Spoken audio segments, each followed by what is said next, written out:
Good morning and a warm welcome to your show, Sunny Mornings in San Diego. I'm your host, Melissa, and it's Tuesday, February 27th. Coming up on today's show, we'll get into the surf report and the weather outlook. Then we'll jump into some local news and a few interesting happenings in business, tech, and science.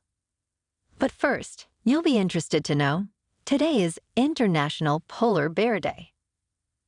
Polar bears, crucial to the Arctic, faced intense hunting since the 1700s.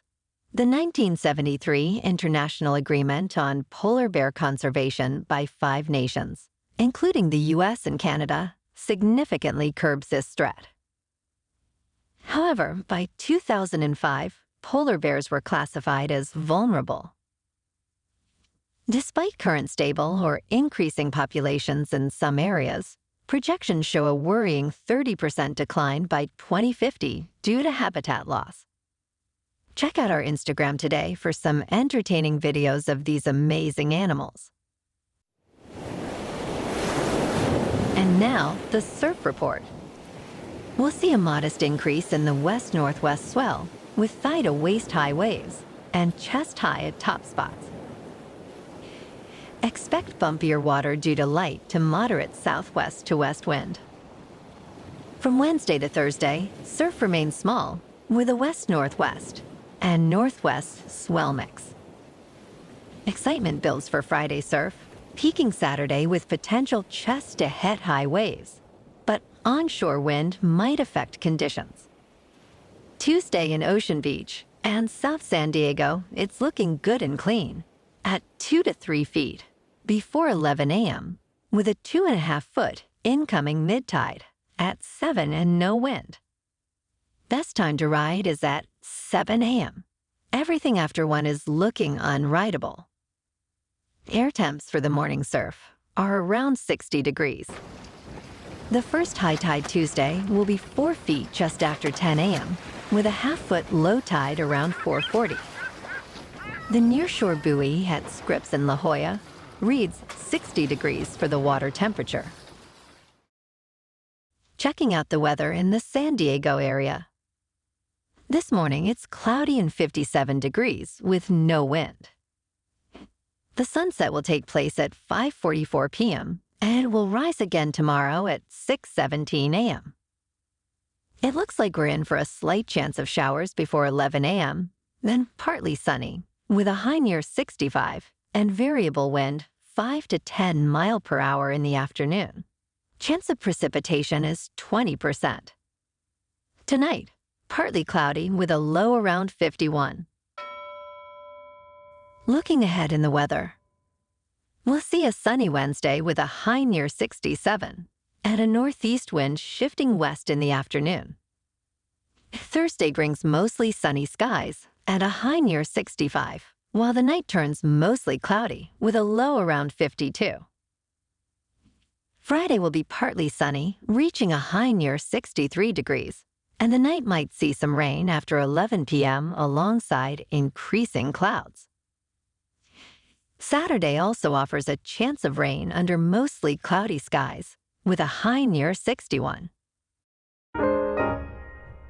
Bonjour, food enthusiasts.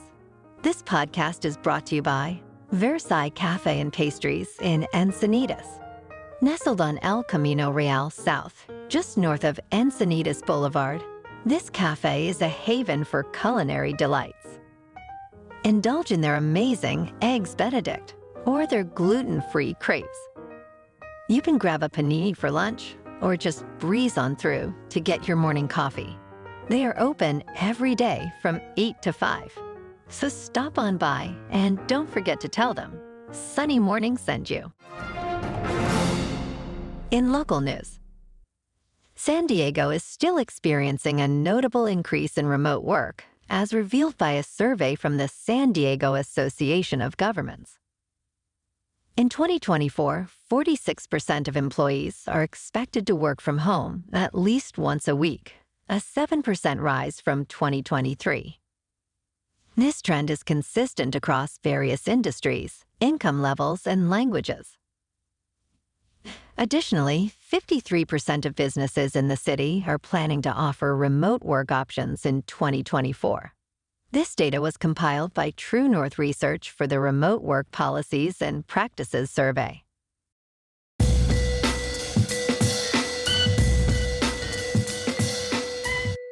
Now on to sports. At the NFL Scouting Combine in Indianapolis, teams are closely analyzing the draft prospects. Key quarterbacks like USC's Caleb Williams and North Carolina's Drake May are in the spotlight. Wide receivers, including Ohio State's Marvin Harrison Jr., are also drawing attention, though it's been rumored he won't actually work out.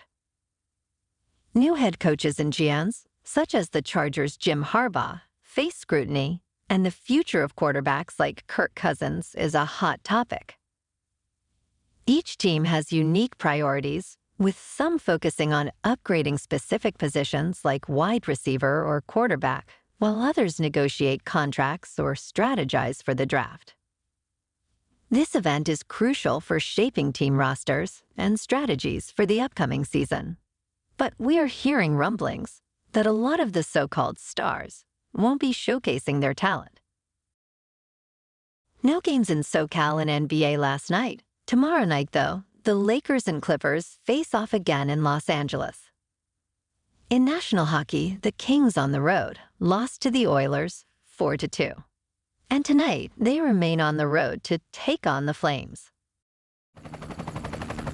In top news, the Albert Einstein College of Medicine in New York has received a monumental $1 billion donation from Dr. Ruth Gottsman, enabling the institution to offer free tuition to its students. Dr. Gottsman, a former faculty member and chair of the school's board for 55 years, dedicated this gift to her late husband, David Sandy Gottsman, a notable investor in Berkshire Hathaway. This donation, the largest ever to a medical school in the U.S., is part of the Gottsmans' long-standing commitment to healthcare philanthropy. Dr. Ruth Gottsman's impactful career at the college includes founding the Adult Literacy Program and the Emily Fisher Landau Center for the Treatment of Learning Disabilities. This transformative gift aims to attract diverse, talented students, relieving them of the burden of educational debt, which averages over $200,000 for medical graduates. Starting this August, all students at the college will benefit from this free tuition. In business news, MicroStrategy, led by Michael Saylor, has further invested in Bitcoin, purchasing approximately 3,000 tokens for $155.4 million this February. This acquisition, made with cash, boosts the company's total Bitcoin holdings to around 193,000, valued at nearly $10 billion. Saylor, who sees Bitcoin as an inflation hedge and a cash alternative, started this strategy in 2020. Since then, Bitcoin's value has surged by about 460%. The recent purchase's average price was $5,180 per token, compared to their overall average holding cost of $31,500. Despite market fluctuations, MicroStrategy shows no signs of selling, with Saylor commenting on Bloomberg TV about the prudence of holding on to a winner. In crypto movement, Bitcoin is currently blasting off to about $55,000. Ethereum is over $3,000, and Solana is $111. Moving on to a more local vibe. In our community spotlight on health and wellness, we are working with a national Pilates studio to bring you some free classes, so listen up. Check out Club Pilates, with several locations in the San Diego area. Pilates presents a comprehensive wellness approach, cultivating strength, reducing tension, and elevating mental well-being. Scientific research affirms its benefits. So now you can check out Club Pilates for a free class, with locations in Encinitas, Solana Beach, Oceanside, La Jolla, and more. Just be sure to tell them Sunny Morning sent you by. And now, back to the show. Let's talk science. Yesterday, we had our minds blown talking about time crystals. As promised, today, we explain what a qubit actually is. Qubits, or quantum bits, are the fundamental units of quantum computing, similar to bits in classical computing. While a bit is a binary unit that can be either 0 or 1, a qubit differs significantly. It can exist not only as 0 or 1, but also in a state of superposition, where it embodies both values simultaneously. This unique trait arises from quantum phenomena like superposition and entanglement. Qubits are made from quantum systems, such as electrons or photons, and have two distinct states representing 0 and 1. They're versatile, being able to undergo incompatible measurements and entangle with other qubits. This ability enables quantum computers to perform complex computations far beyond the scope of classical computers. Qubits come in various forms, including spin, trapped atoms and ions, photons, and superconducting circuits, each with unique properties suited for different quantum technologies. Ouch, my brain. And in entertainment news, Kevin Costner, renowned for his roles in westerns, is set to captivate audiences with his latest project, Horizon, an American saga. This ambitious cinematic endeavor, directed, co-written, and starring Costner, unfolds across 4 separate movies. The saga, set in the post-Civil War era, promises a fresh perspective on westerns, moving away from the conventional town-based narratives. Costner describes this project as the biggest struggle of his career, both in ambition and budget. The star-studded cast includes Sienna Miller, Sam Worthington, Gina Malone, and more. The story explores the tumultuous period of the Civil War from 1861 to 1865, delving into the experiences of various families and individuals during this critical time in American history. The first chapter of this epic tale is set to release in theaters on June 28th, followed by the second chapter on August 16th. Fans of Costner, and westerns alike, eagerly await this groundbreaking series, but we are all a little peeved that he bailed on the finale of Yellowstone, one of the best drama series of the last 20 years.